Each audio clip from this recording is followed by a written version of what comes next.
ਸਤਿ ਸ਼੍ਰੀ ਅਕਾਲ। ਤੁਸੀਂ ਜੁੜੇ ਹੋਏ ਹੋ ਪੰਜਾਬੀ ਰੇਡੀਓ ਐਸਏ ਦੇ ਨਾਲ ਤੇ ਮੈਂ ਹਾਂ ਪ੍ਰਵੀਨ ਸ਼ਰਮਾ ਲੈ ਕੇ ਹਾਜ਼ਰ ਹਾਂ program update California.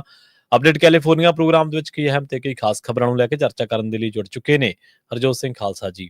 Harjot Singh ji, ਸਤਿ ਸ਼੍ਰੀ ਅਕਾਲ, ਸਵਾਗਤ ਹੈ ਜੀ। ਸਤਿ ਸ਼੍ਰੀ ਅਕਾਲ, ਧੰਨਵਾਦ ਜੀ ਆਇਆਂ ਨੂੰ। ਪੰਜਾਬੀ ਰੇਡੀਓ ਯੂਐਸਏ ਦੇ ਜਿੰਨੇ ਵੀ ਸਰੋਤੇ ਸਾਡੇ ਸਾਰੇ ਹੀ AM ਸਟੇਸ਼ਨਸ, FM ਸਟੇਸ਼ਨਸ, ਘਰਾਂ ਦੇ ਵਿੱਚ ਰੇਡੀਓ ਸੈਟਸ ਦੇ ਰਾਹੀਂ, ਟੈਲੀਫੋਨ ਦੇ ਰਾਹੀਂ, ਫੇਸਬੁੱਕ, YouTube ਤੇ ਲਾਈਵ ਦੇਖ ਰਹੇ ਹੋ, ਸੁਣ ਰਹੇ ਹੋ, ਸਾਰਿਆਂ ਨੂੰ ਜੀ ਆਇਆਂ ਨੂੰ ਤੇ ਬਹੁਤ ਹੀ ਪਿਆਰ ਤੇ ਸਤਿਕਾਰ ਭਰੀ ਸਤਿ ਸ਼੍ਰੀ ਅਕਾਲ। ਸਰੋਤਿਓ, ਅੱਜ ਅਪ੍ਰੈਲ ਦੀ 7 ਤਰੀਕ ਆ, ਦਿਨ ਸੋਮਵਾਰ ਆ, ਤੇ ਤੁਹਾਡੇ ਲਈ ਸ਼ਾਮ ਦਾ ਅਪਡੇਟ ਕੈਲੀਫੋਰਨੀਆ ਪ੍ਰੋਗਰਾਮ ਲੈ ਕੇ ਹਾਜ਼ਰ ਹੋਏ ਹਾਂ ਜੀ।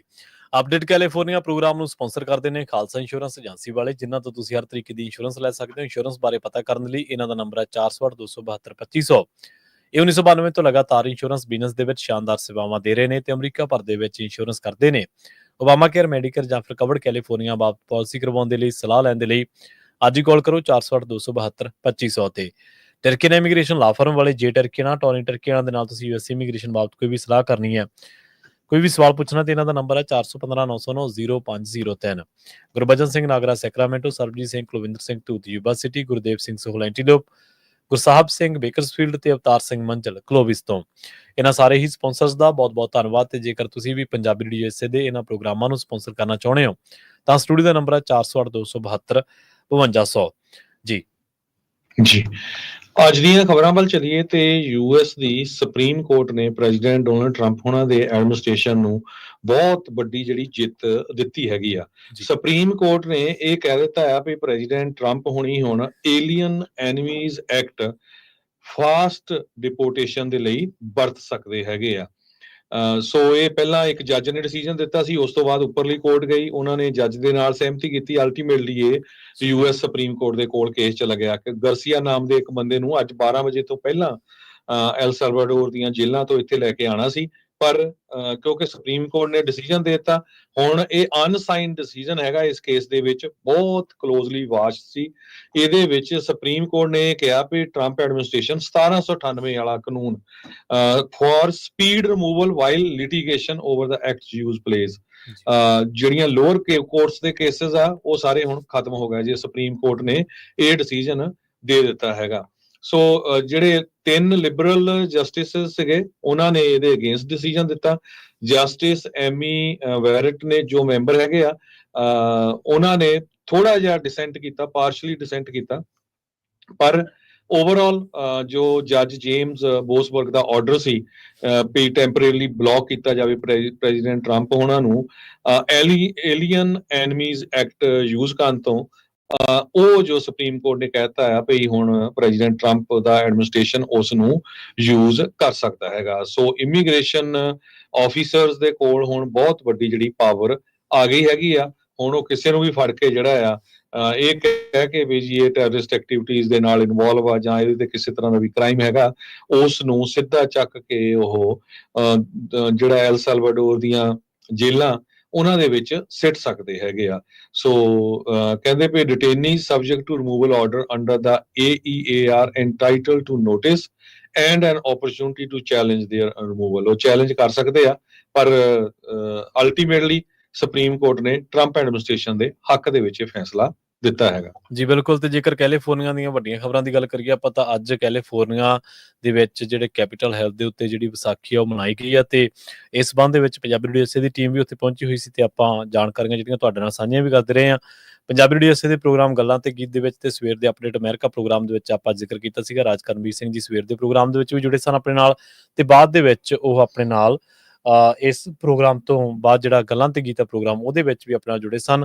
ਤੇ ਅੱਜ ਇੱਕ ਇਤਿਹਾਸ ਜਿਹੜਾ ਉਹ ਲਿਖਿਆ ਗਿਆ ਅਮਰੀਕਾ ਦੇ ਵਿੱਚ, ਕੈਲੀਫੋਰਨੀਆ ਦੀ ਜਿਹੜੀ ਸਟੇਟ ਅਸੈਂਬਲੀ ਆ ਉਹਦੇ ਵਿੱਚ, ਕਿ ਕਿਸ ਤਰੀਕੇ ਦੇ ਨਾਲ ਜਿਹੜਾ ਸਿੱਖਾਂ ਦਾ ਖਾਲਸਾ ਪੰਥ ਦਾ ਸਾਜਨਾ ਦਿਹਾੜਾ ਜਿਹੜਾ ਉਹ ਉੱਥੇ ਸੈਲੀਬ੍ਰੇਟ ਕੀਤਾ ਗਿਆ। ਵੱਖ-ਵੱਖ ਹਿੱਸਿਆਂ ਤੋਂ ਜਿਹੜੀ ਸਿੱਖ ਸੰਗਤ ਆ ਪਹੁੰਚੀ ਹੋਈ ਸੀ। ਇਸ ਸੰਬੰਧ ਦੇ ਵਿੱਚ ਇਸ ਬਾਬਤ ਜਿਹੜੀ ਕਵਰੇਜ ਆ ਉਹ ਪੰਜਾਬੀ ਰੇਡੀਓ ਯੂਐਸਏ ਦੇ, ਪੰਜਾਬੀ ਟੀਵੀ ਯੂਐਸਏ ਦੇ ਫੇਸਬੁੱਕ ਪੇਜ ਤੇ YouTube ਚੈਨਲ ਦੇ ਉੱਤੇ ਅਪਲੋਡ ਆ। ਤੁਸੀਂ ਉਹਨੂੰ ਉੱਥੇ ਜਾ ਕੇ ਵੀ ਦੇਖ ਸਕਦੇ ਹੋ ਜੇਕਰ ਕਿਸੇ ਤਰੀਕੇ ਦੇ ਨਾਲ ਨਹੀਂ ਦੇਖ ਸਕੇ। ਤੇ ਜੇਕਰ ਇਸੇ ਤਰ੍ਹਾਂ ਟਰੰਪ ਐਡਮਿਨਿਸਟ੍ਰੇਸ਼ਨ ਦੇ ਨਾਲ ਜੁੜੀ ਇੱਕ ਹੋਰ ਵੱਡੀ ਖਬਰ ਦੇ ਵੱਲ ਚੱਲ ਗਏ ਤਾਂ ਇਸ ਟਾਈਮ ਇੱਕ ਖਬਰ ਇਹ ਆ ਰਹੀ ਹੈ ਕਿ UN ਵਰਲਡ ਫੂਡ ਪ੍ਰੋਗਰਾਮ ਜਿਹੜਾ ਸੀਗਾ ਉਹਦੇ ਵਿੱਚੋਂ ਜਿਹੜਾ ਅਮਰੀਕਾ ਨੇ ਆਪਣੇ ਆਪ ਨੂੰ ਜਿਹੜਾ ਹਟਾ ਲਿਆ, ਜਾਂ ਕਹਿ ਦਈਏ ਕਿ ਅਮਰੀਕਾ ਨੇ ਉਹ ਪ੍ਰੋਗਰਾਮ ਜਿਹੜਾ ਉਹ ਐਂਡ ਕਰ ਦਿੱਤਾ ਹੈ। ਅਸਲ ਦੇ ਵਿੱਚ ਇਹ ਪ੍ਰੋਗਰਾਮ ਜਿਹੜਾ ਸੀਗਾ ਉਹ ਜੁੜਿਆ ਹੋਇਆ ਸੀਗਾ ਅਫਗਾਨਿਸਤਾਨ, ਸੀਰੀਆ, ਯਮਨ ਤੇ ਹੋਰ 11 ਹੋਰ ਜਿਹੜੇ ਕੰਟਰੀਜ਼ ਜਿੱਥੇ ਅਸਥਿਰਤਾ ਫੈਲੀ ਹੋਈ ਹੈ ਜਾਂ ਕਿਸੇ ਤਰੀਕੇ ਦੀ ਸਿਵਲ ਵਾਰ ਚੱਲ ਰਹੀ ਆ, ਉੱਥੇ ਲੋਕਾਂ ਨੂੰ ਇਹ ਫੂਡ ਦਿੰਦਾ ਸੀਗਾ ਇਹ ਪ੍ਰੋਗਰਾਮ। ਹੁਣ ਇਸ ਪ੍ਰੋਗਰਾਮ ਨੂੰ ਜਿਹੜਾ ਹਟਾ ਦਿੱਤਾ ਗਿਆ ਅਮਰੀਕਾ ਵੱਲੋਂ। WFP ਦੇ ਨਾਲ ਇਹ ਮਸ਼ਹੂਰ ਸੀਗਾ, ਵਰਲਡ ਫੂਡ ਪ੍ਰੋਗਰਾਮ ਦੇ ਤਹਿਤ। ਦੱਸਿਆ ਜਾ ਰਿਹਾ ਹੈ ਕਿ US ਜਿਹੜਾ ਹੁਣ ਇਸ ਪ੍ਰੋਗਰਾਮ ਦੇ ਵਿੱਚ ਅੱਗੇ ਜਾ ਕੇ ਜਿਹੜੀ ਫੰਡਿੰਗ ਹੈ ਜਾਂ ਕਿਸੇ ਵੀ ਤਰੀਕੇ ਦੇ ਨਾਲ, ਚਾਹੇ ਉਹ ਫੰਡ ਦੇ ਰੂਪ ਦੇ ਵਿੱਚ ਹੈ, ਚਾਹੇ ਕੋਈ ਹੋਰ ਸਹਿਯੋਗ ਆ, ਉਹਨੂੰ ਨਹੀਂ ਜਾਰੀ ਰੱਖੂਗਾ। ਸੋਸ਼ਲ ਮੀਡੀਆ ਪੋਸਟ ਦੇ ਵਿੱਚ ਇਹਨਾਂ ਨੇ ਇਸ ਗੱਲ ਦੀ ਪੁਸ਼ਟੀ ਕੀਤੀ ਆ। ਅਨਐਕਸਪੈਕਟਡ ਜਿਹੜਾ ਰਾਊਂਡ ਆ ਉਹਨੂੰ ਦੱਸਿਆ ਗਿਆ ਕਿ ਜਿਹੜੇ ਕੰਟਰੈਕਟ ਜਿਹੜੇ ਕੈਂਸਲ ਕੀਤੇ ਗਏ ਨੇ ਜਾਂ ਹੋਰ ਕਿਸੇ ਵੀ ਤਰੀਕੇ ਜਿਹੜੇ ਹਿਊਮੈਨਿਟੇਰੀਅਨ ਪ੍ਰੋਗਰਾਮ ਜਿਹੜੇ ਰਨ ਕੀਤੇ ਜਾ ਰਹੇ ਸੀਗੇ। US agency for international development ਦੱਸਿਆ ਜਾ ਰਿਹਾ ਕਿ 2 ਜਿਹੜੇ US ਦੇ ਅਫੀਸ਼ੀਅਲ ਨੇ ਉਹਨਾਂ ਨੇ ਕਿਹਾ ਕਿ ਅਸੀਂ ਕਲੀਅਰ ਕਰ ਦਿੱਤਾ, ਅਸੀਂ ਐਕਸ ਦੇ ਉੱਤੇ ਵੀ ਇਹਦੀ ਪੁਸ਼ਟੀ ਕਰ ਦਿੱਤੀ ਹੈ ਕਿ ਜਿਹੜਾ ਮਿਲੀਅਨਸ ਆਫ ਪੀਪਲ ਨੇ ਜਿਹੜੇ ਲੱਖਾਂ ਦੀ ਗਿਣਤੀ ਦੇ ਵਿੱਚ ਜਿਹੜੇ ਲੋਕ ਨੇ ਉਹ ਇਸ ਪ੍ਰੋਗਰਾਮ ਦੇ ਤਹਿਤ ਫੂਡ ਲੈ ਰਹੇ ਸੀਗੇ ਵੱਖ-ਵੱਖ ਮੁਲਕਾਂ ਦੇ ਵਿੱਚ, ਜਿਨ੍ਹਾਂ ਦਾ ਆਪਾਂ ਜ਼ਿਕਰ ਕਰਕੇ ਹਟੇ ਹਾਂ। ਪਰ ਹੁਣ ਕਹਿੰਦੇ ਕਿ ਉਹਨਾਂ ਨੂੰ ਭੁੱਖ ਦਾ ਵੀ ਸਾਹਮਣਾ ਕਰਨਾ ਪੈ ਸਕਦਾ, ਭੁੱਖਮਰੀ ਦਾ ਵੀ ਸਾਹਮਣਾ ਕਰਨਾ ਪੈ ਸਕਦਾ। ਟਰੰਪ ਐਡਮਿਨਿਸਟ੍ਰੇਸ਼ਨ ਜਿਹੜੀ ਆ ਉਹਨੇ ਕਿਹਾ ਕਿ ਅਸੀਂ ਆਉਣ ਵਾਲੇ ਟਾਈਮ ਦੇ ਵਿੱਚ ਇਸ ਪ੍ਰੋਗਰਾਮ ਨੂੰ ਜਿਹੜਾ ਉਹ ਜਾਰੀ ਨਹੀਂ ਰੱਖਾਂਗੇ। ਸੈਕਟਰੀ ਆਫ ਸਟੇਟ ਮਾਰਕੋ ਰੂਬੀਓ ਜਿਹੜੇ ਨੇ ਜਾਂ ਹੋਰ ਜਿੰਨੇ ਵੀ ਇੱਥੇ ਬੰਦੇ ਨੇ, ਉਹਨਾਂ ਨੇ ਕਿਹਾ ਕਿ ਜਿੰਨੇ ਵੀ ਵਾਧੂ ਦੇ ਫੂਡ ਪ੍ਰੋਗਰਾਮ ਨੇ ਜਿਨ੍ਹਾਂ ਨੂੰ ਅਮਰੀਕਾ ਦੇ ਵਿੱਚ ਹੁਣ ਬੋਝ ਮੰਨਿਆ ਜਾ ਰਿਹਾ, ਜਾਂ ਲਾਈਫ ਐਂਡ ਜਿਹੜੀਆਂ ਡੈਥ ਏਡ ਨੇ ਕਿਸੇ ਵੀ ਤਰੀਕੇ ਦੀਆਂ, ਉਹ ਹੁਣ ਅਸੀਂ ਜਿਹੜੀਆਂ ਕੱਟ ਕਰਾਂਗੇ। ਆਪਾਂ ਦੱਸਿਆ ਸੀਗਾ ਪਹਿਲਾਂ ਵੀ ਜਿਹੜੇ ਇੱਕ ਵੱਖ-ਵੱਖ ਜਿਹੜੇ ਕੱਟ ਲਾਏ ਸੀਗੇ, 85% ਜਿਹੜੇ ਪ੍ਰੋਗਰਾਮ ਨੇ ਉਹਨਾਂ ਦੇ ਉੱਤੇ ਪਿਛਲੇ ਦਿਨਾਂ ਦੇ ਵਿੱਚ ਨਵੀਂ ਆਈ ਸਰਕਾਰ ਨੇ ਜਿਹੜਾ ਉਹ ਕੱਟ ਲਾਏ ਨੇ। ਜੀ ਇਸੇ ਤਰ੍ਹਾਂ ਟਰੰਪ ਐਡਮਿਨਿਸਟ੍ਰੇਸ਼ਨ ਨੇ 30 ਦੇ ਕਰੀਬ ਜਿਹੜੇ ਸਟੂਡੈਂਟਸ ਆ ਉਹਨਾਂ ਦੇ ਜਿਹੜੇ ਵੀਜ਼ੇ ਆ ਉਹ ਕੈਂਸਲ ਕਰ ਦਿੱਤੇ ਆ। ਇਹਨਾਂ ਦੇ ਵਿੱਚੋਂ ਕੁਝ ਜਿਹੜੇ ਸਟੂਡੈਂਟਸ ਆ ਯੂਨੀਵਰਸਿਟੀ ਆਫ ਹਾਰਵਰਡ ਯੂਨੀਵਰਸਿਟੀ ਦੇ ਹੈਗੇ ਆ, ਕੁਝ ਸਟੂਡੈਂਟ UCLA ਦੇ ਆ। 30 ਦੇ ਕਰੀਬ ਜਿਹੜੇ ਸਟੂਡੈਂਟਸ ਆ ਉਹ ਕੈਲੀਫੋਰਨੀਆ ਦੀਆਂ ਵੱਖ-ਵੱਖ ਯੂਨੀਵਰਸਿਟੀਜ਼ ਦੇ ਆ।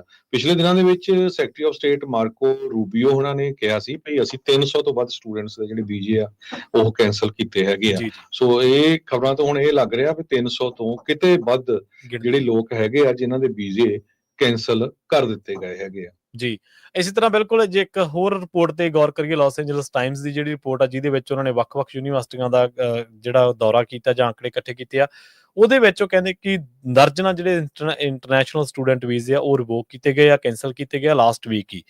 ਫੈਡਰਲ ਅਥਾਰਟੀ ਨੇ ਦੱਸਿਆ ਵੀ ਇੱਥੇ 83 ਫੋਰਨ ਸਟੂਡੈਂਟਸ ਆ ਜਿਨ੍ਹਾਂ ਦੇ ਵੀਜ਼ੇ university of California state university, Stanford ਤੇ ਹੋਰ ਯੂਨੀਵਰਸਿਟੀਆਂ। UCLA ਨੇ ਕਨਫਰਮ ਕੀਤਾ ਕਿ ਉਹਨਾਂ ਦੇ 12 ਜਿਹੜੇ ਮੈਂਬਰ ਨੇ, ਕਮਿਊਨਿਟੀ ਮੈਂਬਰ 6 ਜਿਨ੍ਹਾਂ ਦੇ ਵਿੱਚੋਂ ਕਰੰਟ ਸਟੂਡੈਂਟਸ ਦੱਸੇ ਗਏ ਨੇ, 6 ਜਿਹੜੇ ਨੇ ਉਹ ਰੀਸੈਂਟ ਗ੍ਰੈਜੂਏਟਸ ਦੱਸੇ ਗਏ ਨੇ। ਉਹ ਕਹਿੰਦੇ ਕਿ ਇੱਕ ਕੈਂਪਸ ਮੈਸੇਜ ਜਿਹੜਾ ਛੱਡਿਆ ਗਿਆ ਚਾਂਸਲਰ ਜੂਲੀਓ ਫਰੈਂਕ ਦੇ ਵੱਲੋਂ, ਉਹਨਾਂ ਨੇ ਇਸ ਗੱਲ ਦੀ ਪੁਸ਼ਟੀ ਕੀਤੀ ਹੈ। ਟਰਮੀਨੇਸ਼ਨ ਜਿਹੜੇ ਨੋਟਿਸਿਸ ਨੇ ਉਹ ਕਹਿੰਦੇ ਕਿ ਜਾਰੀ ਕਰ ਦਿੱਤੇ ਗਏ ਨੇ। ਨਾਲ ਹੀ ਦੱਸਿਆ ਜਾ ਰਿਹਾ ਕਿ ਜਿਹੜਾ ਡਿਪਾਰਟਮੈਂਟ ਆਫ ਹੋਮਲੈਂਡ ਸਿਕਿਉਰਿਟੀ ਆ ਉਹਨੇ ਵੀ ਦੱਸਿਆ ਵੀ ਜਿਹੜੀ ਗਵਰਨਮੈਂਟ ਆ ਉਹਨਾਂ ਨੇ ਇਹਨਾਂ ਅਦਾਰਿਆਂ ਦੇ ਵਿੱਚੋਂ ਜਿਹੜੇ ਸਟੂਡੈਂਟਸ ਦੇ ਵੀਜ਼ੇ ਆ ਉਹ ਰਿਵੋਕ ਕੀਤੇ ਆ, ਹਟਾ ਦਿੱਤੇ ਗਏ ਆ, ਉਹਨਾਂ ਨੂੰ ਰੱਦ ਕਰ ਦਿੱਤਾ ਗਿਆ। ਤੇ ਨਾਲ ਹੀ ਉਹਨਾਂ ਨੇ ਕਿਹਾ ਕਿ UCLA ਦੇ ਜਿਹੜੇ ਸਟੂਡੈਂਟ ਆ ਜਾਂ ਸਟਾਫ ਆ ਜਾਂ ਫੈਕਲਟੀ ਆ ਕਿਸੇ ਵੀ ਤਰੀਕੇ ਦੇ ਨਾਲ ਉਹ ਹੁਣ ਉਹਨਾਂ ਨੂੰ ਕਿਸੇ ਵੀ ਤਰੀਕੇ ਦੇ ਨਾਲ ਐਂਟਰ ਨਾ ਹੋਣ ਦੇਵੇ। UC ਜਿਹੜੀ ਸੈਂਟਾ ਕਰੂਜ਼ ਆ ਉਹਨਾਂ ਨੇ ਕਿਹਾ ਕਿ ਵੀਜ਼ਾ ਜਿਹੜੇ 3 ਸਟੂਡੈਂਟਸ ਦੇ ਉਹ ਟਰਮੀਨੇਟ ਕੀਤੇ ਗਏ ਆ ਨੋ ਐਡਵਾਂਸ ਨੋਟਿਸ ਉਹਨਾਂ ਨੇ ਇਹ ਜਿਹੜਾ ਇੱਕ ਤਰੀਕੇ ਦੇ ਨਾਲ ਕਮੈਂਟ ਉਹਨਾਂ ਦੇ ਲਈ ਵਰਤਿਆ। ਇੱਥੋਂ ਦੀ ਜਿਹੜੀ ਚਾਂਸਲਰ ਆ ਸਿੰਥੀਆ ਲੈਰਾਈਵ, ਉਹਨਾਂ ਨੇ ਵੀ ਇਸ ਦੀ ਜਿਹੜੀ ਆ ਪੁਸ਼ਟੀ ਕੀਤੀ ਹੈ। ਬਰਕਲੇ, ਡੇਵਿਸ, ਸੈਂਡੀਆਗੋ, ਰਿਵਰਸਾਈਡ ਤੇ ਸਟੈਨਫੋਰਡ ਤੇ ਹੋਰ ਜਿਹੜੇ ਅਦਾਰੇ ਨੇ ਉਹਨਾਂ ਨੇ ਵੀ ਵੱਖ-ਵੱਖ ਗਰੁੱਪਾਂ ਦੇ ਵੱਖ-ਵੱਖ ਜਿਹੜੇ ਕੋਰਸਿਸ ਦੇ ਵਿੱਚ ਪੜ੍ਹਦੇ ਸਟੂਡੈਂਟ ਜਿਹੜੇ ਕੌਮਾਂਤਰੀ ਨੇ, ਅਮਰੀਕਾ ਤੋਂ ਬਾਹਰ ਦੇ ਨੇ, ਉਹਨਾਂ ਦੇ ਵੀਜ਼ੇ ਰੱਦ ਕਰਨ ਦੀ ਜਿਹੜੀ ਪੁਸ਼ਟੀ ਆ ਉਹ ਕੀਤੀ ਆ। ਜੀ, ਕੈਲੀਫੋਰਨੀਆ ਦੇ ਬੇ ਏਰੀਏ ਦੇ ਬਹੁਤ ਸਾਰੇ ਸ਼ਹਿਰਾਂ ਦੇ ਵਿੱਚ ਜਿਹੜਾ ਰੈਂਟ ਆ ਉਹ ਥੋੜਾ ਜਿਹਾ ਡਾਊਨ ਗਿਆ ਹੈਗਾ ਆ। ਬੇ ਏਰੀਏ ਦੇ ਵਿੱਚ ਅਪਾਰਟਮੈਂਟਾਂ ਦਾ ਰੈਂਟ ਬਹੁਤ ਹੀ ਹਾਈ ਆ। ਮੈਲਨੋ ਪਾਰਕ ਜੋ ਸ਼ਹਿਰ ਆ ਉੱਥੇ ਸਭ ਤੋਂ ਹਾਈ ਦੱਸਿਆ ਜਾ ਰਿਹਾ ਆ 1 ਬੈਡਰੂਮ ਦਾ ਰੈਂਟ, ਤੇ ਐਂਟੀਓਕ ਦੇ ਵਿੱਚ ਸਭ ਤੋਂ ਘੱਟ ਜਿਹੜਾ ਅਫੋਰਡੇਬਲ ਦੱਸਿਆ ਜਾ ਰਿਹਾ। ਮੀਡੀਅਮ ਰੈਂਟ 1 ਬੈਡਰੂਮ ਅਪਾਰਟਮੈਂਟ ਦਾ ਕੈਲੀਫੋਰਨੀਆ ਦੇ ਵਿੱਚ $2,167 ਦੇ ਲਾਗੇ-ਛਾਗੇ ਆ। ਓਕਲੈਂਡ ਦੇ ਉੱਤੇ ਇਹ ਜਿਹੜਾ $2,000, ਸੈਨ ਲਿਆਂਡਰ 1960, ਕੰਕੜ 1940, ਬਲੇਓ 1560 ਤੇ ਐਂਟੀਓਕ ਵੀ $1,520 ਇੱਥੇ 1 ਬੈਡਰੂਮ 1 ਬਾਥਰੂਮ ਤੁਹਾਨੂੰ ਮਿਲ ਸਕਦਾ ਹੈਗਾ। ਮੈਲਨੋ ਪਾਰਕ ਦੇ ਵਿੱਚ $3,290 1 ਬੈਡਰੂਮ 1 ਬਾਥਰੂਮ ਦਾ ਰੈਂਟ ਆ। ਮਾਊਂਟਨ ਵਿਊ ਦੇ ਵਿੱਚ 3230 ਜਾਂ 3200 ਦੇ ਲਾਗੇ ਛਾਗੇ ਇਹ ਦੱਸ ਰਹੇ ਹੈਗੇ ਆ। ਨੈਸ਼ਨਲੀ ਬੇ ਏਰੀਆ ਦੇ ਵਿੱਚ ਸੈਨ ਫਰਾਂਸਿਸਕੋ ਸਪੈਸ਼ਲੀ ਉੱਥੇ ਕਾਸਟ ਆਫ ਲਿਵਿੰਗ ਬਹੁਤ ਹਾਈ ਆ, ਜਿੱਥੇ ਸਿਟੀ ਦਾ ਮੀਡੀਅਨ ਰੈਂਟ $3200 ਦੇ ਕਰੀਬ ਆ। ਸੈਕੰਡ ਟੂ ਨਿਊਯਾਰਕ, ਜਿੱਥੇ $4470 ਆ। ਸੋ ਸੈਨੋਜ਼ੇ ਦੇ ਵਿੱਚ $2760 ਆ ਰੈਂਟ, ਇੱਕ ਬੈਡਰੂਮ ਇੱਕ ਬਾਥਰੂਮ ਦਾ। ਜੀ ਬਿਲਕੁਲ। ਅਗਲੀ ਖਬਰ ਦੇ ਵੱਲ ਵਧੀਏ ਤੇ ਗੱਲ ਕਰੀਏ ਕੈਲੀਫੋਰਨੀਆ ਦੀ ਇਕੋਨਮੀ ਦੀ। ਕਹਿੰਦੇ ਇੱਕ ਜਿਹੜੀ ਕੈਲ ਮੈਟਰਸ ਨਾਂ ਦੀ ਇੱਕ ਵੈਬਸਾਈਟ ਆ, ਉਹਨਾਂ ਨੇ ਇਸ ਗੱਲ ਦੇ ਉੱਤੇ ਦਾਅਵਾ ਕੀਤਾ ਕਿ ਜਿਹੜੇ ਕੈਨੇਡੀਅਨ ਨੇ ਉਹ ਹੁਣ ਅਮਰੀਕਾ ਆਉਣ ਤੋਂ ਥੋੜਾ ਜਿਹਾ ਗੁਰੇਜ਼ ਕਰਦੇ ਨੇ ਤੇ ਇਹਦਾ ਅਸਰ ਜਿਹੜਾ ਉਹ ਕੈਲੀਫੋਰਨੀਆ ਦੀ ਇਕੋਨਮੀ ਉੱਤੇ ਪੈਣਾ ਲਾਜ਼ਮੀ ਹੈ। ਦੱਸਿਆ ਜਾ ਰਿਹਾ ਕਿ ਜਿਹੜਾ ਕੈਲੀਫੋਰਨੀਆ ਟੂਰਿਜ਼ਮ ਆ, ਉਹ ਕਹਿੰਦੇ ਕਿ ਬਿਲੀਅਨਸ ਆਫ ਡਾਲਰ ਜਿਹੜੇ ਨੇ ਉਹ ਲੂਜ਼ ਕਰ ਸਕਦਾ, ਕਿਉਂਕਿ ਪ੍ਰੈਜ਼ੀਡੈਂਟ ਡੋਨਲਡ ਟਰੰਪ ਨੇ ਉਹਨਾਂ ਦੀਆਂ ਜਿਹੜੀਆਂ ਪਾਲਿਸੀਜ਼ ਨੇ ਉਹਨਾਂ ਕਰਕੇ, ਟੈਰਿਫ ਕਰਕੇ ਜਾਂ ਇਮੀਗ੍ਰੇਸ਼ਨ ਜਾਂ ਹੋਰ ਜਿਹੜੇ ਜੈਂਡਰ ਆਇਡੈਂਟੀਟੀ ਕਰਕੇ ਹੁਣ ਆਉਣ ਵਾਲੇ ਟਾਈਮ ਦੇ ਵਿੱਚ ਜਿਹੜੇ ਕੈਨੇਡਾ ਤੋਂ ਲੋਕ ਆਉਂਦੇ ਸੀ ਉਹ ਹੁਣ ਥੋੜਾ ਜਿਹਾ ਗੁਰੇਜ਼ ਕਰ ਰਹੇ ਨੇ। California visit California non profit organization ਹੈ ਜਿਹੜੀ ਕਿ ਪ੍ਰਮੋਟ ਕਰਦੀ ਹੈ ਟੂਰਿਜ਼ਮ ਨੂੰ ਗੋਲਡਨ ਸਟੇਟ ਦੇ ਵਿੱਚ, ਤੇ ਉਹਨਾਂ ਨੇ ਕਿਹਾ ਕਿ ਉਹਨਾਂ ਨੇ ਜਿਹੜਾ ਡਾਟਾ ਖੰਗਾਲਿਆ ਇਸ ਸਾਲ ਦਾ, ਉਹ ਕਹਿੰਦੇ ਕਿ 166 ਬਿਲੀਅਨ ਤੋਂ 160 ਬਿਲੀਅਨ ਡਾਲਰ ਤੱਕ ਇਹ ਜਿਹੜੀ ਗਿਣਤੀ ਆ ਚੁੱਕੀ ਹੈ। ਮਤਲਬ 6 ਬਿਲੀਅਨ ਦਾ ਆਲਰੇਡੀ ਉਹ ਘਾਟਾ ਦੱਸਦੇ ਨੇ, ਪਰ ਉਹ ਕਹਿੰਦੇ ਕਿ ਇੰਨਾ ਨਹੀਂ ਹੈ, ਇਸ ਤੋਂ ਵੀ ਅੱਗੇ ਜਿਹੜਾ ਹੋਰ ਪੈਣਾ। ਦੱਸਦੇ ਆ ਕਿ ਇੰਟਰਨੈਸ਼ਨਲ ਜਿਹੜਾ ਟਰੈਵਲ ਹੈ ਕੈਲੀਫੋਰਨੀਆ ਦੇ ਵਿੱਚ ਉਹ ਪਹਿਲਾਂ ਹੀ ਜਿਹੜਾ ਸਲੋ ਹੋਣਾ ਸ਼ੁਰੂ ਹੋ ਗਿਆ ਸੀਗਾ। ਕੈਨੇਡਾ ਜਿਹੜਾ ਉਹ ਸੈਕੰਡ ਲਾਰਜੈਸਟ ਸੋਰਸ ਆ ਇੰਟਰਨੈਸ਼ਨਲ ਟੂਰਿਜ਼ਮ ਦਾ ਕੈਲੀਫੋਰਨੀਆ ਦੇ ਮਾਮਲੇ ਦੇ ਵਿੱਚ, ਜਿਹੜਾ ਕਿ ਇੱਥੇ ਮਿਲੀਅਨਸ ਆਫ ਡਾਲਰਸ ਲੈ ਕੇ ਆਉਂਦਾ ਮੈਕਸੀਕੋ ਤੋਂ ਬਾਅਦ ਦੇ ਵਿੱਚ। ਅਕਾਊਂਟਡ ਕੀਤਾ ਗਿਆ ਕਿ 3.7 ਬਿਲੀਅਨ ਜਿਹੜੇ ਉਹ 26 ਬਿਲੀਅਨ ਦੇ ਵਿੱਚੋਂ ਉਹ ਫੋਰਨਰ ਨੇ ਜਿਹੜੇ ਕਿ ਇਸ ਸਟੇਟ ਦੇ ਵਿੱਚ ਆਉਂਦੇ ਨੇ, ਚਾਹੇ ਉਹ ਕੈਨੇਡਾ ਤੋਂ ਆਉਣ, ਚਾਹੇ ਉਹ ਮੈਕਸੀਕੋ ਤੋਂ ਆਉਣ, ਜਾਂ ਕਿਤੇ ਹੋਰ ਕਿਸੇ ਵੀ ਤਰੀਕੇ ਦੇ ਨਾਲ ਉਹ ਕੈਲੀਫੋਰਨੀਆ ਨੂੰ ਵਿਜ਼ਿਟ ਜ਼ਰੂਰ ਕਰਦੇ ਨੇ। ਇਸ ਜਿਹੜੀ ਕੈਲੀਫੋਰਨੀਆ ਟੂਰਿਜ਼ਮ ਨੂੰ ਜਿਹੜੀ ਸਟੱਡੀ ਕਰਦੀ ਆ, ਉਸ ਨੇ ਇਹ ਵੀ ਦਾਅਵਾ ਕੀਤਾ ਕਿ ਜਿਹੜੇ ਇਸ ਦਾ ਅਸਰ ਕੈਲੀਫੋਰਨੀਆ ਦੀ ਇਕੋਨਮੀ ਦੇ ਉੱਤੇ ਜਾਂ ਕੈਲੀਫੋਰਨੀਆ ਦਾ ਜਿਹੜਾ ਰੈਵਨਿਊ ਆ ਉਹਦੇ ਉੱਤੇ ਵੀ ਦੇਖਿਆ ਜਾ ਸਕਦਾ। ਕੈਰਲ ਹੈਰਿਸ ਜਿਹੜੇ ਕਿ ਕੈਲ ਮੈਟਰਸ ਦੇ ਜਿਹੜੇ ਸਪੋਕਸਪਰਸਨ ਕਹਿ ਲਓ ਜਾਂ ਜਿਨ੍ਹਾਂ ਨੇ ਗੱਲਬਾਤ ਕੀਤੀ ਆ ਨੋਵਾ ਸਕੋਸ਼ੀਆ ਦੇ ਵਿੱਚ, ਉਹਨਾਂ ਨੇ ਵੀ ਗੱਲ ਕਹੀ ਹੈ ਵੀ ਉਹ ਲਗਾਤਾਰ ਇਸ ਗੱਲ ਨੂੰ ਮਹਿਸੂਸ ਕਰ ਰਹੇ ਨੇ, ਖਾਸ ਕਰਕੇ ਸੈਨ ਡਿਏਗੋ ਜਾਂ ਹੋਰ ਵੀ ਜਿੱਥੇ ਵੀ ਟੂਰਿਜ਼ਮ ਬਹੁਤ ਜ਼ਿਆਦਾ ਸੀਗਾ, ਵੀ ਉੱਥੇ ਹੁਣ ਬਹੁਤ ਘੱਟ ਲੋਕ ਆ ਰਹੇ ਨੇ। ਉਹ ਕਹਿੰਦੇ ਕਿ ਜੇਕਰ ਇਹੀ ਹਾਲਾਤ ਰਹੇ ਤਾਂ ਜਿਹੜਾ ਉਹ ਨਵਾਂ ਰਾਸ਼ਟਰਵਾਦ ਕੈਨੇਡੀਅਨਾਂ ਦਾ ਵੀ ਜਾਗਿਆ ਹੋਇਆ, ਜਾਂ ਮੈਕਸੀਕੋ ਤੋਂ ਟਰੈਵਲ ਦੇ ਮਾਮਲੇ ਦੇ ਵਿੱਚ ਲੋਕ ਥੋੜਾ ਗੁਰੇਜ਼ ਕਰਦੇ ਨੇ ਜਾਂ ਕਿਸੇ ਵੀ ਤਰੀਕੇ ਨਾਲ, ਤਾਂ ਆਉਣ ਵਾਲੇ ਦਿਨਾਂ ਦੇ ਵਿੱਚ ਕਹਿੰਦੇ ਕਿ ਇਹਦਾ ਜਿਹੜਾ ਅਸਰ ਆ ਉਹ ਕੈਲੀਫੋਰਨੀਆ ਦੀ ਇਕੋਨਮੀ ਉੱਤੇ ਲਾਜ਼ਮੀ ਪਊਗਾ। ਦੂਜੀਆਂ ਸਟੇਟਾਂ ਤੇ ਕਿੰਨਾ ਪੈਂਦਾ ਇਹਦੇ ਬਾਰੇ ਹਾਲੇ ਕੋਈ ਵੀ ਕਮੈਂਟ ਨਹੀਂ ਕੀਤਾ ਜਾ ਸਕਦਾ। ਜਿਸ ਤਰ੍ਹਾਂ ਮੈਂ ਪਹਿਲਾਂ ਦੱਸਿਆ ਵੀ ਚੀਫ ਜਸਟਿਸ ਜੌਨ ਰੌਬਰਟ ਉਹਨਾਂ ਨੇ ਇਹ ਕਿਹਾ ਹੈ ਵੀ ਟਰੰਪ ਐਡਮਿਨਿਸਟ੍ਰੇਸ਼ਨ ਜੋ ਉਹਨਾਂ ਦੇ ਉੱਤੇ ਲਾਸੂਟ ਫਾਈਲ ਕੀਤਾ ਗਿਆ ਸੀ ਮੈਰੀਲੈਂਡ ਦੇ ਇੱਕ ਬੰਦੇ ਨੂੰ, ਜੋ ਮਿਸਟੇਕਨਲੀ ਡਿਪੋਰਟ ਕਰ ਦਿੱਤਾ ਗਿਆ ਹੈ ਦੁਨੀਆ ਦੀ ਸਭ ਤੋਂ ਨੋਟੋਰੀਅਸ ਪ੍ਰਿਜ਼ਨ ਐਲ ਸੈਲਵਾਡੋਰ 'ਚ। ਸੋ ਚੀਫ ਜਸਟਿਸ ਜੋ ਜੌਨ ਰੌਬਰਟਸ ਆ, ਉਹਨਾਂ ਨੇ ਕਿਹਾ ਹੈ ਕਿ ਟਰੰਪ ਐਡਮਿਨਿਸਟ੍ਰੇਸ਼ਨ ਉਹ ਜੋ 200 ਸਾਲ ਪੁਰਾਣਾ ਲਾਅ ਆ ਉਸ ਨੂੰ ਯੂਜ਼ ਕਰ ਸਕਦਾ ਹੈਗਾ। ਯੂਨੀਵਰਸਿਟੀ ਦੇ ਵਿੱਚ ਧੜ ਲੋਕਾਂ ਦੇ ਵੀਜ਼ੇ ਕੈਂਸਲ ਕੀਤੇ ਜਾ ਰਹੇ ਹੈਗੇ ਆ। ਤੇ ਇਹ ਵੀ ਖਬਰਾਂ ਆ ਰਹੀਆਂ ਵੀ ਇੱਕ ਸਟੂਡੈਂਟ ਦੇ ਕੋਲ ਸਪੀਡਿੰਗ ਟਿਕਟ ਸੀ, ਉਹਨੂੰ ਉਸ ਬੇਸ ਤੇ ਹੀ ਉਹਦਾ ਜਿਹੜਾ ਵੀਜ਼ਾ ਆ ਰਿਵੋਕ ਕਰ ਦਿੱਤਾ ਗਿਆ। ਇੱਕ ਚਾਈਨੀਜ਼ ਮੂਲ ਦਾ ਸਟੂਡੈਂਟ ਆਪਣੇ ਜਿੱਥੇ ਰੋਟੀ ਪਾਣੀ ਛਕਦੇ ਹੈਗੇ ਆ, ਮੈਸ ਹੁੰਦੀ ਹੈਗੀ ਆ ਕਾਲਜ ਦੇ ਵਿੱਚ, ਉਹਦਾ ਦੂਸਰੇ ਕਿਸੇ ਸਟੂਡੈਂਟ ਨਾਲ ਆਰਗੂਮੈਂਟ ਹੋ ਗਿਆ ਤੇ ਉਹਨੂੰ ਇੰਗਲਿਸ਼ ਇੰਨੀ ਸਹੀ ਆਉਂਦੀ ਨਹੀਂ ਸੀ ਤੇ ਉਹ ਬਾਅਦ ਦੇ ਵਿੱਚ ਉਹਦੇ ਤੇ ਹੀ ਜਿਹੜਾ ਚਾਰजेस ਲਾ ਕੇ ਉਹਦਾ ਵੀਜ਼ਾ ਵੀ ਜਿਹੜਾ ਹੈ ਕੈਂਸਲ ਕਰ ਦਿੱਤਾ ਗਿਆ। 39 ਸਟੂਡੈਂਟ ਸੋ ਫਾਰ ਯੂਨੀਵਰਸਿਟੀ ਜੋ ਕੈਲੀਫੋਰਨੀਆ ਦੇ ਆ, ਜਿਨ੍ਹਾਂ UC Berkeley, UCLA, UC San Diego, Stanford ਤੇ ਹੋਰ ਜਿਹੜੇ ਕਾਲਜਸ ਹੈਗੇ ਆ, ਉਹਨਾਂ ਦੇ ਵੀਜ਼ੇ ਰਿਵੋਕ ਕਰ ਦਿੱਤੇ ਗਏ ਆ ਤੇ ਉਹਨਾਂ ਨੂੰ ਹੁਣ ਅਮਰੀਕਾ ਛੱਡ ਕੇ ਜਾਣਾ ਪਊਗਾ। ਸੋ ਬਹੁਤ ਬੜੀਆਂ ਸਰਪ੍ਰਾਈਜ਼ਿੰਗ ਸਟੋਰੀਆਂ ਆਉਂਦੀਆਂ। ਸਵੇਰੇ ਵੀ ਮੈਂ ਤੁਹਾਨੂੰ ਦੱਸਿਆ ਸੀ ਕਿ ਕਿਸ ਤਰ੍ਹਾਂ ਇੱਕ 3rd ਗ੍ਰੇਡ ਦਾ ਜਿਹੜਾ ਸਟੂਡੈਂਟ ਆ ਉਸ ਨੂੰ ਜਿਹੜਾ ਡਿਪੋਰਟ ਕਰ ਦਿੱਤਾ ਗਿਆ ਉਹਦੇ ਪੇਰੈਂਟਸ ਦੇ ਨਾਲ। ਸੋ ਇਹ ਜਿਹੜੀ ਸਿਚੁਏਸ਼ਨ ਆ ਅੱਜ ਦੀ ਡੇਟ ਦੇ ਵਿੱਚ ਚੱਲ ਰਹੀ ਆ। ਪਰ ਜਦੋਂ ਟਰੰਪ ਉਹਨਾਂ ਨੂੰ ਟੈਰਿਫ ਦੇ ਬਾਰੇ, ਸਟਾਕ ਦੇ ਬਾਰੇ ਪੁੱਛਿਆ ਜਾਂਦਾ ਤਾਂ ਉਹ ਕਹਿੰਦੇ ਵੀ ਨਹੀਂ, 2 ਸਾਲ ਵੇਟ ਕਰੋ, ਹੁਣ ਲਿਬਰੇਸ਼ਨ ਡੇ ਜਿਹੜਾ ਪਿਛਲੇ ਹਫ਼ਤੇ ਹੋਇਆ ਹੈਗਾ ਇਹਦੇ ਟਾਈਮ ਲੱਗੂਗਾ। ਆਫ ਕੋਰਸ ਕੁਝ ਮੁਲਕਾਂ ਨੇ ਆਲਰੇਡੀ ਗੱਲਬਾਤ ਕਰਨੀ ਸ਼ੁਰੂ ਕਰ ਦਿੱਤੀ ਆ, ਪਰ JP ਮੋਰਗਨ ਦੇ CEO ਜੇਮੀ ਡੇਮਨ ਉਹਨਾਂ ਨੇ ਕੌਸ਼ਨ ਕੀਤਾ ਹੈ ਵੀ 45% ਚਾਂਸ ਆ ਇਸ ਵੇਲੇ ਜਿਹੜਾ ਰਿਸੈਸ਼ਨ ਆ ਸਕਦਾ ਹੈਗਾ। USA ਦੇ ਵਿੱਚ ਵੀ ਸਟਾਕ ਮਾਰਕੀਟ ਨੂੰ ਜਿਹੜਾ ਬਹੁਤ ਵੱਡਾ ਝਟਕਾ ਲੱਗਾ ਹੀ ਆ। ਪਿਛਲੇ 3 ਦਿਨਾਂ ਦੇ ਵਿੱਚ 11 ਟ੍ਰਿਲੀਅਨ ਦੇ ਲਾਗੇ ਛਾਗੇ ਲੋਕਾਂ ਦੇ ਪੈਸੇ ਜਿਹੜੇ ਆ ਉਹ ਜਿਹੜੇ ਇੱਕ ਤਰ੍ਹਾਂ ਨਾਲ ਵਾਈਪ ਆਊਟ ਹੋ ਗਏ ਆ। ਜੇ ਟੈਕਨੋਲੋਜੀ ਇੰਡਸਟਰੀ ਦੀ ਗੱਲਬਾਤ ਕਰਦੇ ਜਾਈਏ, ਜੀ ਮੈਟਾ ਨੇ 3 ਬੇ ਏਰੀਏ ਦੇ ਜਿਹੜੇ ਆਫਿਸਸ ਆ ਉਹ ਸ਼ਟ ਡਾਊਨ ਕਰ ਦਿੱਤੇ ਆ। ਤੇ ਇੰਸਟਾਗ੍ਰਾਮ ਤੇ ਫੇਸਬੁੱਕ ਓਨਰ ਨੇ ਬਹੁਤ ਜ਼ਿਆਦਾ ਲੋਕ ਜਿਹੜੇ ਆ ਲੇ ਆਫ ਕੀਤੇ ਆ। SF ਗੇਟ ਇਸ ਸਟੋਰੀ ਨੂੰ ਅੱਜ ਰਨ ਕਰ ਰਿਹਾ ਹੈ। ਮੈਟਾ ਕਹਿੰਦੇ ਦ ਮੈਨਲੋ ਪਾਰਕ ਬੇਸ ਜਿਹੜਾ ਟੈਕ ਜਾਇੰਟ ਆ behind Facebook, WhatsApp, Instagram, 3 side by side buildings ਜਿਹੜੀਆਂ ਇਹਨਾਂ ਦੇ ਬਹੁਤ ਵੱਡੇ ਵੱਡੇ ਆਫਿਸ ਕੰਪਲੈਕਸ ਆ ਫਰੀਮੌਂਟ ਦੇ ਵਿੱਚ 2 ਲੱਖ ਸਕੁਅਰ ਫੁੱਟ ਦੇ, ਉਹ ਸ਼ਟ ਡਾਊਨ ਕਰਨ ਜਾ ਰਿਹਾ ਹੈਗਾ। ਸੋ ਇੱਥੋਂ ਤੁਸੀਂ ਅੰਦਾਜ਼ਾ ਲਾ ਸਕਦੇ ਉਹਨਾਂ ਨੇ ਬੰਦੇ ਕਿੰਨੇ ਲੇ ਆਫ ਕੀਤੇ ਹੈਗੇ ਆ। 2024 ਦੇ ਵਿੱਚ 11 ਮਿਲੀਅਨ ਸਕੁਅਰ ਫੁੱਟ ਦੇ ਕਰੀਬ ਆਫਿਸਸ ਤੇ ਬਿਲਡਿੰਗ ਸਪੇਸ ਇਹਨਾਂ ਦੇ ਕੋਲ, ਇਸ ਕੰਪਨੀ ਦੇ ਕੋਲ ਸੀਗੇ, ਤੇ ਹੁਣ ਧੜਾ ਧੜ ਜਿਹੜੇ ਇਹਨਾਂ ਨੇ ਕੱਟ ਕਰਨੇ ਸ਼ੁਰੂ ਕਰ ਦਿੱਤੇ ਹੈਗੇ ਆ। ਸੋ ਇਹਦੇ ਨਾਲ ਰੀਅਲ ਏਸਟੇਟ ਮਾਰਕੀਟ ਦੇ ਉੱਤੇ ਵੀ ਕਾਫੀ ਵੱਡਾ ਜਿਹੜਾ ਅਸਰ ਪਊਗਾ। ਤੇ ਇੱਕ ਖਬਰ ਹੋਰ ਆ ਵੀ ਟਰੰਪ ਹੁਣੀ ਇਹ ਕਹਿੰਦੇ ਆ ਵੀ US ਤੇ ਇਰਾਨ ਲਗਾਤਾਰ ਡਾਇਰੈਕਟ ਟਾਕ ਦੇ ਵਿੱਚ ਆ, ਨਿਊਕਲੀਅਰ ਟਾਕ ਤਹਿਰਾਨ ਦੇ ਨਾਲ। ਇਰਾਨ ਦੀ ਗੱਲਬਾਤ ਚੱਲ ਰਹੀ ਆ, ਪਰ ਜਿਹੜਾ ਇਰਾਨ ਨੇ ਹਜੇ ਤੱਕ ਕਿਸੇ ਤਰ੍ਹਾਂ ਦੀ ਜਿਹੜੀ ਕਨਫਰਮੇਸ਼ਨ ਨਹੀਂ ਕੀਤੀ ਹੈਗੀ। ਹਜੇ ਹੁਣੇ ਇਜ਼ਰਾਈਲ ਦੇ ਪ੍ਰਾਈਮ ਮਿਨਿਸਟਰ ਬੈਂਜਾਮਿਨ ਨੈਤਨਯਾਹੂ ਇੱਥੋਂ ਜਿਹੜਾ ਮਿਲ ਕੇ ਗਏ ਆ ਪ੍ਰੈਜ਼ੀਡੈਂਟ ਟਰੰਪ ਉਹਨਾਂ ਨੂੰ।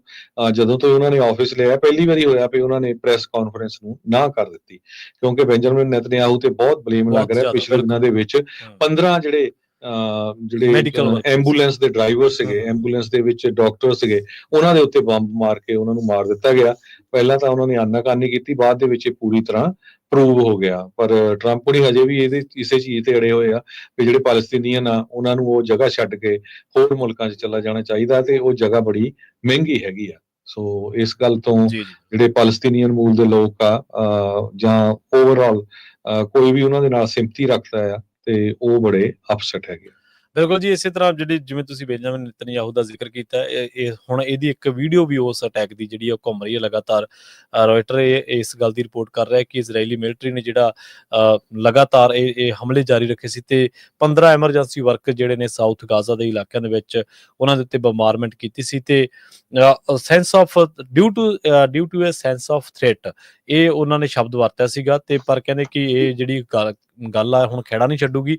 ਇਸ ਸੰਬੰਧੀ ਇੱਕ ਵੀਡੀਓ ਵੀ ਹੁਣ ਸੋਸ਼ਲ ਮੀਡੀਆ ਪਲੇਟਫਾਰਮਸ ਦੇ ਉੱਤੇ ਜਿਹੜੀ ਆ ਉਹ ਲਗਾਤਾਰ ਵਾਇਰਲ ਹੋਣ ਲੱਗ ਪਈ, ਜਿਹਦੇ ਵਿੱਚ ਇੱਕ ਜਿਹੜਾ ਇਸੇ ਹੀ ਹਮਲੇ ਦੇ ਵਿੱਚ ਜ਼ਖਮੀ ਹੋਇਆ ਬੰਦਾ ਉਹ ਕਹਿ ਰਿਹਾ ਕਿ ਡੈਡ ਹੈਲਪ ਮੀ, ਸਾਨੂੰ ਜਿਹੜੇ ਇਜ਼ਰਾਈਲੀ ਆਰਮੀ ਆ ਉਹ ਲਗਾਤਾਰ ਟਾਰਗੇਟ ਕਰ ਰਹੀ ਆ। ਸੋ ਆਡੀਓ ਤੇ ਵੀਡੀਓ ਜਿਹੜੀ ਆ ਲਾਸਟ ਮੂਵਮੈਂਟ ਜਿਹੜੀ ਆ ਉਹ ਕਹਿੰਦੇ ਕਿ ਏਡ ਵਰਕਰ ਜਦੋਂ ਮਾਰਿਆ ਗਿਆ ਉਹਦੀ ਹੁਣ ਲਗਾਤਾਰ ਜਿਹੜੀ ਆ ਫੈਲਣੀ ਸ਼ੁਰੂ ਹੋ ਚੁੱਕੀ ਹੈ। ਸੋ ਬਿਲਕੁਲ ਉਹ ਮੀਡੀਆ ਨੂੰ ਜੇ ਮੁਖਾਤਬ ਵੀ ਹੁੰਦੇ, ਗੱਲਬਾਤ ਵੀ ਕਰਦੇ ਤਾਂ ਉਹ ਕਹਿੰਦੇ ਕਿ ਬੈਂਜਾਮਿਨ ਨੇਤਨਯਾਹੂ ਦੇ ਕੋਲ ਇਸ ਟਾਈਮ ਕਹਿਣ ਨੂੰ ਕੁਝ ਵੀ ਨਹੀਂ ਹੈ। ਜੀ ਵਾਲ ਸਟਰੀਟ ਜਰਨਲ ਰਿਪੋਰਟ ਕਰ ਰਿਹਾ ਵੀ ਜੋ ਸਟਾਕ ਮਾਰਕੀਟ ਆ ਬਹੁਤ ਵੋਲਾਟਾਈਲ ਆ। ਪਤਾ ਨਹੀਂ ਚੱਲ ਰਿਹਾ ਸਟਾਕ ਮਾਰਕੀਟ ਦੇ ਵਿੱਚ ਕੀ ਕੱਲ ਨੂੰ ਵਾਪਰੂਗਾ, ਅੱਜ ਕੀ ਵਾਪਰਿਆ। 3 ਦਿਨ ਲਗਾਤਾਰ ਸਟਾਕ ਮਾਰਕੀਟ ਡਾਊਨ ਗਈ ਹੈਗੀ ਆ। ਅੱਜ ਜਿਹੜਾ ਡਾਓ ਜੋਨ ਇੰਡਸਟਰੀਅਲ ਆ ਉਹ 0.9% ਡਾਊਨ ਗਿਆ ਤੇ ਲਗਭਗ 349 ਪੁਆਇੰਟ। ਤੇ ਨੈਸਡੈਕ ਜੋ ਆ 0.1% ਅਪ ਗਿਆ ਥੋੜਾ ਜਿਹਾ। S&P ਇੰਡੈਕਸ 0.2% ਜੋ ਆ ਉਹ ਡਾਊਨ ਗਿਆ ਹੈਗਾ। ਸੋ ਓਵਰਆਲ ਮੈਂ ਤੁਹਾਨੂੰ ਦੱਸਿਆ ਹੀ ਆ ਵੀ ਕਾਫੀ ਵੱਡੀ ਗਿਣਤੀ ਦੇ ਵਿੱਚ ਜਿਹੜੇ ਟ੍ਰਿਲੀਅਨਸ ਆਫ ਡਾਲਰ ਲੋਕਾਂ ਦੇ ਇਸ ਸਟਾਕ ਮਾਰਕੀਟ ਦੇ ਵਿੱਚ ਹੜ ਗਏ ਹੈਗੇ ਆ। ਡਾਓ ਜੋਨ ਇੰਡਸਟਰੀਅਲ ਕਲੋਜ਼ ਹੋਇਆ 37,965.60 ਤੇ, S&P ਇੰਡੈਕਸ 5,062.25 ਤੇ, ਨੈਸਡੈਕ 15,603.26 ਦੇ ਉੱਤੇ। ਸੋ ਜਿਹੜੇ ਲਿਟਨਿਕ ਆ ਕਮਰਸ ਸੈਕਟਰੀ ਉਹ ਬਾਰ-ਬਾਰ ਜਿਹੜੇ ਬਿਜ਼ਨਸ ਲੀਡਰਸ ਆ ਉਹਨਾਂ ਨੂੰ ਹੌਸਲਾ ਦੇ ਰਹੇ ਆ ਵੀ ਨਹੀਂ ਕੋਈ ਦੀ ਮਾਰਕੀਟ ਮੁੜ ਕੇ ਉੱਪਰ ਆ ਜਾਣੀ ਆ। ਤੇ ਪਰ ਜੋ JP ਮੋਰਗਨ ਦੇ CEO ਆ ਉਹਨਾਂ ਨੇ ਮੈਂ ਪਹਿਲਾਂ ਵੀ ਤੁਹਾਨੂੰ ਦੱਸ ਚੁੱਕਾ, ਕਹਿੰਦੇ ਵੀ 45% ਦੇ ਕਰੀਬ ਹੁਣ ਚਾਂਸ ਹੋ ਗਿਆ ਕਿ ਅਮਰੀਕਾ ਰਿਸੈਸ਼ਨ ਦੇ ਵਿੱਚ ਜਾ ਸਕਦਾ ਹੈ। ਜੀ ਜੇਕਰ ਇਸੇ ਤਰ੍ਹਾਂ ਕਰੰਸੀ ਦੀ ਗੱਲ ਕਰੀਏ ਤਾਂ ਅੱਜ ਇੱਕ $1 ਦੇ ਬਰਾਬਰ ਕੈਨੇਡਾ ਦੇ $1 ਤੇ 42 ਸੈਂਟ, ਇੰਡੀਆ ਦੇ 85 ਰੁਪਏ ਤੇ 94 ਪੈਸਿਆਂ ਦੇ ਬਰਾਬਰ ਤੇ ਪਾਕਿਸਤਾਨ ਦੇ 280 ਰੁਪਏ ਤੇ 60 ਪੈਸਿਆਂ ਦੇ ਬਰਾਬਰ ਇੱਕ $1 ਦੀ ਕੀਮਤ ਰਹੀ ਹੈ।